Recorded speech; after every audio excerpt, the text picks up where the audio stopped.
अब छोलिया हो या लोबिया, सफेद चने या काले चने, सब कुछ मजेदार बने।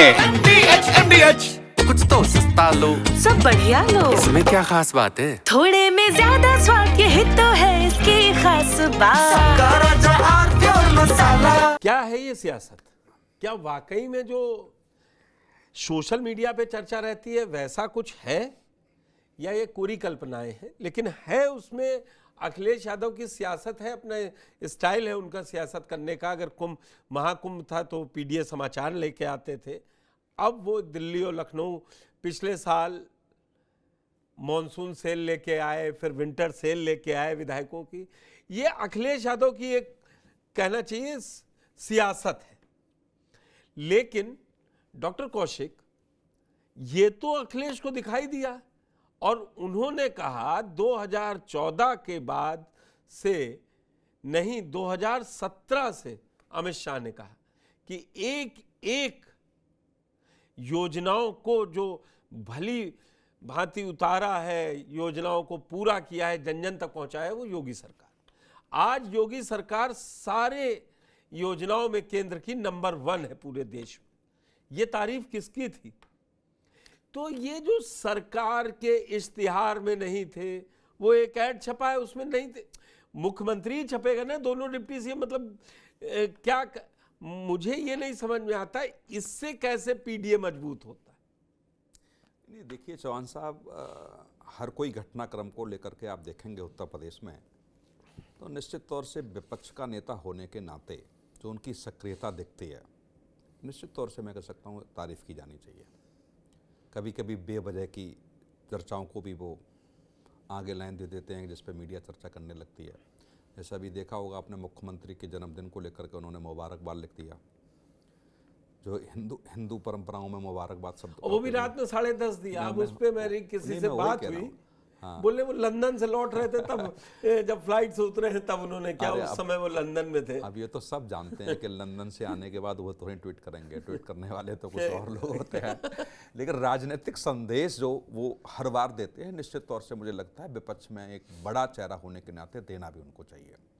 लेकिन ये छोटी राजनीति नहीं है। देखो, छोटी राजनीति भी मान सकते हैं, या हम लोगों को ज्यादा हम बिटवीन द लाइंस पढ़ जाते हैं कि छोटी राजनीति। कुछ चीजें हैं जो तथ्यपरक नहीं होती हैं। अब जैसे 2017 के बाद आप देखेंगे तो कम से कम 100 से ज़्यादा बार बयान दिया होगा कि अमित शाह से और ट्यूनिंग अच्छी नहीं है, कभी भी हट सकते हैं, कभी भी जा सकते हैं। वहाँ संसद में भी उन्होंने बयान दिया जा करके कि उनको फक्र करना चाहिए, कब आप हटा दिए जाएँ। तो ये सब चीज़ें मुझे लगता है कि एक मोड़ने का प्रयास तो अखिलेश जी करते हैं, लेकिन योगी जी की आप देखेंगे, अब जैसे ये कहा कि वो मेरे परम प्रिय मित्र हैं। जब आदरणीय मुलायम सिंह यादव जी तबीयत खराब होती थी तो कई बार देखने बाबा जी गए, तो उस पर क्या कहा जाएगा? या तो उस पर दूसरे राजनीतिक दल कमेंट कसें। नहीं तो मायावती ने पूछा नहीं, मैं वही कह रहा हूँ, तो अब उसका क्या जवाब है उनके पास? एक स्वस्थ परंपरा होनी भी चाहिए। और क्यों गृह मंत्री वो आज हैं, लेकिन एक पार्टी के कार्यकर्ता और आरएसएस से जुड़े होने के नाते मित्र क्यों नहीं हो सकते? अभी बीच में आप देखेंगे जब ये शुरू हुआ तो एक फोटो बहुत वायरल हो रहा था कि जहाँ अमित शाह प्रणाम कर रहे हैं योगी जी को और वो मुस्कुरा के आशीर्वाद दे रहे हैं। वो तब का था फोटो जब वो राजनीति में थे और वो एक योगी के रूप में उनसे मिलने गए वहाँ पर।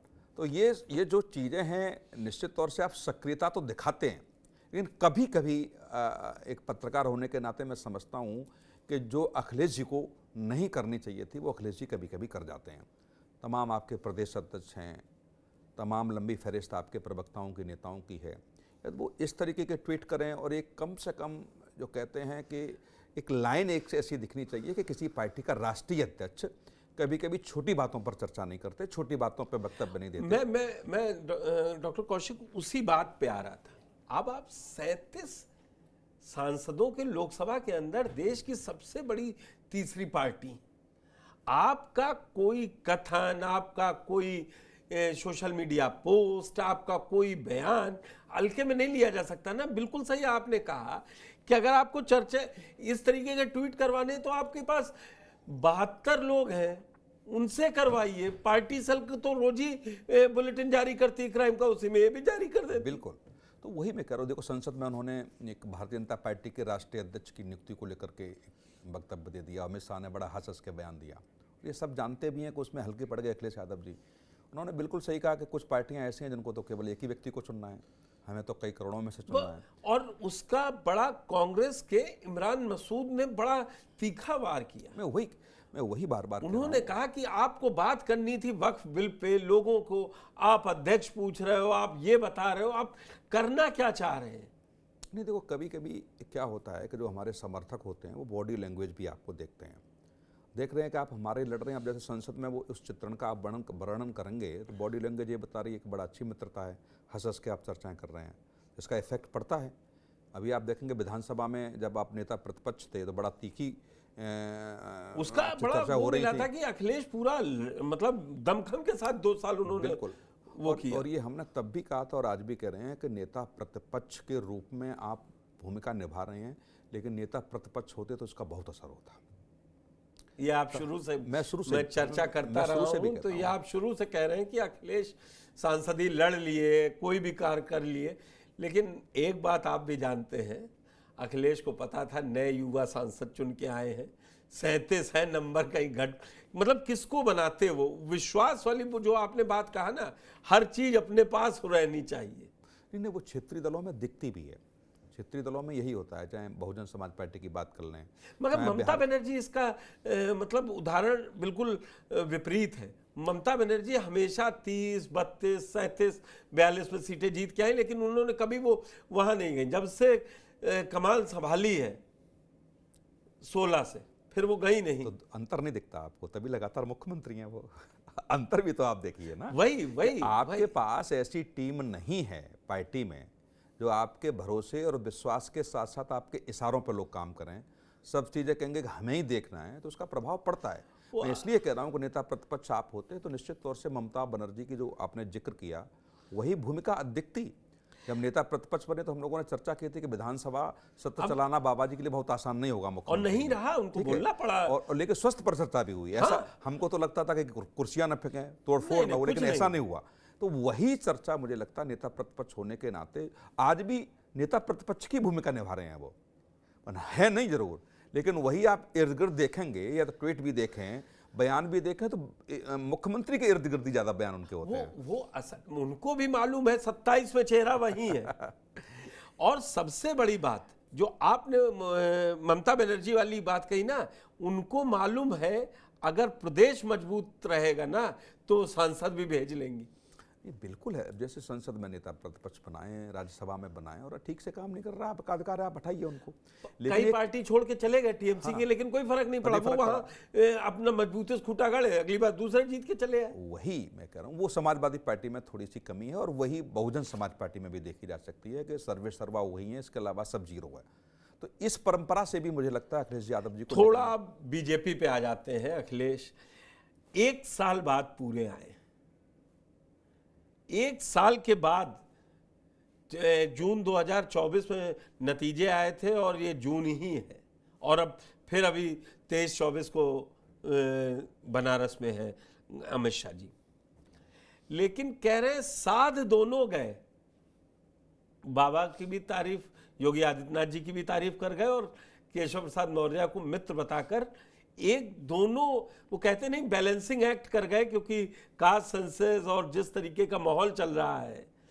क्या प्रदेश अध्यक्ष की कोई आपको सुबुगाहट लग रही है कि क्योंकि आना इसी अगले शुक्र तक आना है, इसीलिए अमित शाह के इतने दौरे हैं, और एक पिछले हफ्ते योगी जी की 40 मिनट की मुलाकात है। देखिए, कभी कभी हम लोग क्या देखते हैं, और आप भी महसूस करते होंगे इस बात को लेकर के, जब कोई लंबी चर्चा करनी होती है तो मीडिया से बचने के लिए ऐसे कार्यक्रम आयोजित किए जाते हैं। बिल्कुल, जैसे मीडिया में ये चर्चा नहीं हो कि गुफ्तगू कहाँ हो रही है, किस बिंदुओं पर चर्चा हाँ, क्यों गए मिलने, अकेले मिलेंगे तो चर्चा मीडिया में भी होगी। तो हाँ, ये बिल्कुल ऐसे कार्यक्रम लगाए जाते हैं, और बिल्कुल मैं आपकी बात से सहमत हूँ कि बैलेंस करके गए हैं। मुख्यमंत्री चुनना है, मुख्यमंत्री चाहते हैं कि मेरे हिसाब से ये प्रदेश अध्यक्ष उत्तर प्रदेश का हो, क्योंकि 2 समानांतर जब चीज़ें चलती हैं, सरकार और संगठन में जब समन्वय नहीं होता तो निश्चित तौर से पार्टी कमज़ोर होती है। 1 साल पहले 13 जून 2024 को कहा था केशव प्रसाद मौर्य ने कि सत्ता से बड़ा संगठन है, लेकिन तो वो समय आ गया है क्या? लेकिन उसके बाद भी आप देखेंगे इन्हीं मुख्यमंत्री की तारीफ की थी, मतलब देश में पहला ऐसा वो तो मुख्यमंत्री है। हमने आपने बड़ी चर्चा करी है, तभी तो मैं कह रहा हूँ। ये भी, और उसके बाद आप देखेंगे मुख्यमंत्री की तारीफ की, उसके बाद मुझे नहीं लगता कोई ऐसे वाले बयान हम लोगों के बीच आए या सोशल रूप से जनता के बीच ऐसे बयान पहुंचेंगे, और उस बयान के बाद लगता सब पटाक्षेप हो गया। लेकिन अमित शाह जी का दौरा, अमित शाह जी का प्रिय मित्र कहना, निश्चित तौर से मैं कह सकता हूँ कि ये सारा, और ओबीसी वर्ग का चाहे न माने, पहली बार सरकार आई, और सरकार आने के बाद 2014 की बात करें या 2019 की बात करें, निश्चित तौर से पार्टी मान के चलती है। और ये भी आप देख के चलिए चौहान साहब, केवल चेहरा होता है, वोट बैंक है कि नहीं है, केवल वो आपकी बात, वो भुनाना है पार्टी को। आप कहिए ना कहिए, मैं एक बार बात है, बीजेपी का जो उभार 2014 से और आज 25 तक है ना, सर्वमान्य नेता एक ही है, प्रधानमंत्री मोदी, पूरब से पश्चिम, उत्तर से दक्षिण। नहीं, देखिए कुछ तो है कि इंदिरा गांधी के बाद, राजीव गांधी के बाद कोई एक ऐसा नेता जो जन जन की आवाज बना हुआ है। मतलब जन जन की आवाज का मतलब ये है कि हर गली मोहल्ले में चर्चा होती है मोदी को लेकर के, चाहे पॉजिटिव हो चाहे नेगेटिव हो, पर चर्चा जरूर मोदी जी की होगी। तो इतना बड़ा स्पेस तैयार कर देना जनता के बीच कोई छोटी बात नहीं है। अमित शाह जी भी लगे हुए हैं, लेकिन अमित शाह जी की भी चर्चा इतनी नहीं होती, ठीक है। दूसरा, राहुल गांधी की सक्रियता जो इस समय दिख रही है, लेकिन राहुल गांधी को किसी और परिवेश में चर्चा होती है। लेकिन यदि लीडरशिप की बात मानी जाए तो निश्चित तौर से आज की स्थिति में मोदी से बड़ा चेहरा तो इस देश में है ही नहीं कोई, इसमें कोई दो राय नहीं है। अब आगे जाके क्या होगा, आगे जाके क्या होगा, कौन उभर के निकल के आएगा और देश की जनता किसको चुनेगी। लेकिन हाँ, ये जरूर है, गली मोहल्ले में, पान की दुकान पे, चाय की दुकान पे, चाहे नेगेटिव हो चाहे पॉजिटिव हो, चर्चा मोदी की होती है। धुरी मोदी जी के पास है। लेकिन अब समय थोड़ा सा कम है, दूसरे टॉपिक पे जाना है। मैं आपसे समझना चाहूँगा, बीजेपी का प्रदेश अध्यक्ष कोई नाम आपको जो लग रहा हो, यह सरप्राइज होगा या अनुभवी आदमी कोई संभाले, क्योंकि उसको 27 निकालना है और पीडीए और 24 का झाप है। देखिए, बीजेपी की कार्यशैली से चौहान साहब आप भी परिचित हैं। बीजेपी जिसको नियुक्त करेगी उसी को बना लेगी, किसी भी जाति विशेष का हो। उसी तरीके से कहानी गढ़ना वो शुरू कर देगी। लेकिन हाँ, ये जरूर कह सकते हैं कि देखिए, अभी हम जिस प्रदेश अध्यक्ष वर्तमान में हैं, आप देखेंगे सबसे निष्क्रिय प्रदेश अध्यक्ष, कोई मतलब नहीं उनका। पहला उपचुनाव हुआ, हम लोगों ने चर्चा की, वो अपने क्षेत्र में ही हार गए। लग रहा था कि प्रदेश अध्यक्ष की कुर्सी जा सकती है, फिर भी लगातार वो हैं। तो ऐसी स्थिति तो और अभी संगठन महामंत्री की आप चर्चा कीजिए, मैं कहूँगा कि पुराने वाले संगठन महामंत्री से ये तुलना की जाए तो 10% भी नहीं है कार्यशैली उनकी, बंसल साहब के। वो तो अलग ही, ठीक है कि नहीं। तो अब ऐसी स्थिति में अब लग रहा था कि नहीं, मुख्यमंत्री सब कुछ हैं, और मुख्यमंत्री के खिलाफ जो मोर्चा खोला मौर्य जी ने, फिर उसके बाद सारी समानांतर चीज़ें हुई, सामंजस्य बैठा। लेकिन हाँ, ये जरूर मैं कहूँगा कि मुख्यमंत्री जी ऐसा कोई प्रदेश अध्यक्ष के पद पर आसीन नहीं होने देंगे, तो उनकी चलती है तो, कि जिससे समानांतर फ्रंट बड़ा राइटर। फिर आप ही, जिस पर मैंने चर्चा शुरू करी अखिलेश यादव पे, उस पे मेरे गेस्ट ही समझा गए कि अगर उनकी चली तो कहना क्या चाह रहे हैं आप। फिर तो अखिलेश यादव सही रहे, वो इश्तिहार मित्र बताते रहे, लेकिन कहना तो कुछ और ही चाह रहे हैं जो आपने कह दिया। नहीं, देखिए, अब राजनीतिक संदेश बहुत कुछ होते हैं, सारे इशारों में बातें की जाती हैं, और मैं बिल्कुल सहमत हूँ इस बात को लेकर के कि हाँ, अमित शाह जी का आना, फिर दोबारा वो आप चर्चा कर रहे हैं बनारस आएंगे, तो बीच का रास्ता निकालेगा। और आप देखिए ना, मैं उत्तर प्रदेश की भी चर्चा नहीं कर रहा हूँ, अधिकतर पूर्वोत्तर राज्यों की आप बात कीजिए, लगभग प्रदेश अध्यक्षों की नियुक्ति निश्चित तौर से मोदी जी को नहीं, अमित शाह जी के सामंजस्य तक होती हैं। चाहे वो संगठनात्मक चीज़ें हों, चाहे कुछ और चीज़ें सरकार के बड़े निर्णय हों, अमित शाह जी की जो कार्य करने की क्षमता और जो मोदी जी का भरोसा और विश्वास एक दूसरे व्यक्ति के, सेकंड स्तर के व्यक्ति पर, वो निश्चित तौर से हम सब मानते हैं कि अमित शाह जी हैं। और जो भी राष्ट्रीय अध्यक्ष बनना है, प्रदेश अध्यक्षों की नियुक्ति होनी है, आरएसएस की भूमिका बहुत अहम हो गई है। आरएसएस का 100वां साल भी है, नया प्रदेश अध्यक्ष के साथ राष्ट्रीय अध्यक्ष भी मिल जाएगा, कह रहे हैं 21 तारीख से पहले, जो जुलाई में सेशन शुरू होना है उससे पहले मिल जाएगा, तो प्रदेश को भी मिल जाएगा। तो इच्छाएं और आकांक्षाएं बहुत हैं, अब उन पे खरा उतरने के लिए किसको मिलता है मौका और क्या जब नया प्रदेश अध्यक्ष मिलेगा उसमें भी अखिलेश यादव को कुछ नुक्स नजर आएगा? ये अलग बात है। गृह मंत्री आज कल उनको मित्र बता गए, ये वही अखिलेश हैं जो उनको स्टूल मंत्री कहकर पूरा पिछला कार्यकाल निकाला था। अब छोलिया हो या लोबिया, सफेद चने या काले चने, सब कुछ मजेदार बने। कुछ तो सस्ता लो, सब बढ़िया लो। इसमें क्या खास बात है? थोड़े में ज्यादा स्वाद, यही तो है इसकी खास बात।